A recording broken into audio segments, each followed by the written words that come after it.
Hi friends, బాగున్నారా? మా స్కూల్లో స్పోర్ట్స్ డే జరిగింది. యాక్టివిటీ చేపించాడు. నేను డ్యాన్స్ కూడా చేశాను. నా ఫ్రెండ్స్ బాగా ఎంజాయ్ చేశాము. గుర్తుపట్టారా?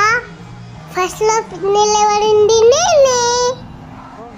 నచ్చితే సబ్స్క్రైబ్ చేయండి ప్లీజ్. ఇంకా లైక్ కూడా చేయండి ప్లీజ్. ఫాస్ట్ గా రన్నింగ్ చేశాను, జంపింగ్ చేశాను. నేను బాగా ఆడాను ఫ్రెండ్స్. మ్యామ్ నాకు మెడల్ ప్రెజెంట్ చేసింది. For watching my video.